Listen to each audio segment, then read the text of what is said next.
Hello, class 9. How are you? I hope you are good at your home.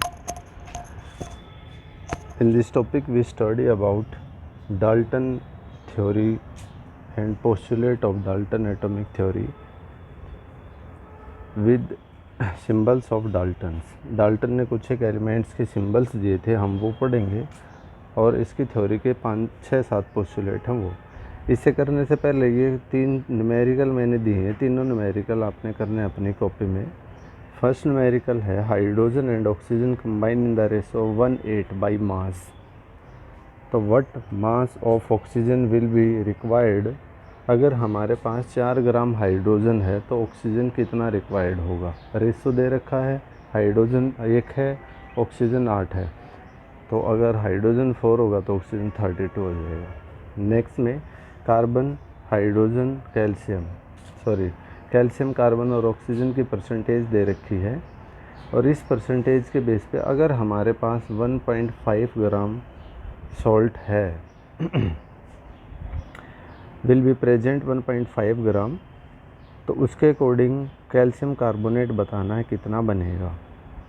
अब जब भी ये reaction करवाई जाती है कार्बन, ऑक्सीजन और ये कैल्शियम कार्बोनेट के अंदर प्रेजेंट है जिसका फार्मूला होता है CaCO3। CaCO3 के अंदर ये इतनी परसेंटेज में दे रखे हैं और हमारे पास CaCO3 का सिर्फ 1.5 ग्राम है।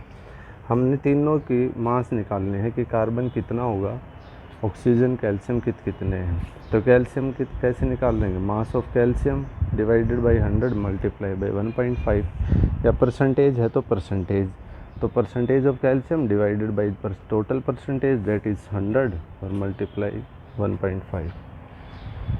सिमिलरली लास्ट क्वेश्चन है, तो ये तीनों क्वेश्चन तुमने अपनी कॉपी में कर लेने हैं। अब मेन आता है पोस्टुलेट डाल्टन एटॉमिक थ्योरी के। जो डाल्टन ने थ्योरी दी थी, डाल्टन ने एटॉमिक थ्योरी दी थी 1808 में। इस थ्योरी के अकॉर्डिंग डाल्टन ने बताया था, नंबर 1, हर एक एटम जो बना हुआ है वो वेरी स्मॉल पार्टिकल से बना है, that are called atom. Second postulate था कि एटम सबसे छोटा पार्टिकल है, it can't be subdivided into the smaller parts. Means ये और थर्ड पोस्टुलेट जो है वो एनसीईआरटी में कंबाइंड कर रखे हैं, सेकंड और थर्ड जो यहाँ पोस्टुलेट है। इसके अकॉर्डिंग क्या था कि atom can neither be created nor be destroyed during physical और केमिकल चेंज, कि जब भी कोई रिएक्शन होगी चाहे फिजिकल चेंज हो या केमिकल चेंज हो, एटम बनेंगे भी नहीं और एटम टूटेगा भी नहीं। नेक्स्ट फोर्थ और फिफ्थ जो पोस्टुलेट हैं दोनों एक दूसरे के रिवर्स हैं। फोर्थ कहता है कि all atoms of the particular element, same type के एलिमेंट, लाइक मैं कार्बन एलिमेंट ले लेता हूँ या मैं कोई भी ले लेता हूँ, हाइड्रोजन एलिमेंट ले लिए। जब सेम टाइप के एलिमेंट्स के एटम लिए जाएंगे तो हर वे से आइडेंटिकल होंगे, मीन्स उनका मास, शेप, साइज सब बराबर होगा। और फिफ्थ कहता है कि अगर हम डिफरेंट टाइप के एलिमेंट लेते हैं, डिफरेंट टाइप के एलिमेंट लाइक मैंने एक कार्बन ले लिया और एक मैंने नाइट्रोजन ले लिया, तो इस टाइप से डिफरेंट अगर हम एलिमेंट लेते हैं तो डिफरेंट एलिमेंट्स के शेप, साइज, मास सब डिफरेंट ही होते हैं। नाउ नेक्स्ट 6 पोस्टुलेट, एटम्स जो होता है वो किसी भी केमिकल रिएक्शन का सबसे छोटा पार्ट होता है, उससे छोटा पार्ट नहीं होता किसी भी केमिकल रिएक्शन में। और लास्ट जो 7 पोस्टुलेट है कि जब भी एटम्स कंबाइन होंगे तो एक फिक्स रेशो में कंबाइंड होके कोई कंपाउंड बनाते हैं। हम इसको ऐसे भी कह सकते हैं कि एक किसी भी केमिकल कंपाउंड के अंदर एलिमेंट्स जो हैं वो फिक्स रेशो में प्रेजेंट होते हैं और इसका यही लॉ ऑफ कांस्टेंट प्रोपोर्शन को वेरीफाई करता है, जो इसका ये वाला पोस्टुलेट है। और एक है एक्सप्लेनेशन, इसने law of conservation of mass की भी दी थी, जिसने कहा था कि भाई जब भी कोई केमिकल रिएक्शन होगी तो उसके अंदर एटम्स ना तो बनेंगे ना टूटेंगे, उतने ही होंगे जितने हम लेके चले। डेट मीन्स मास जितना हमने लिया उतना ही ओवरऑल प्रोडक्ट का मास बनेगा।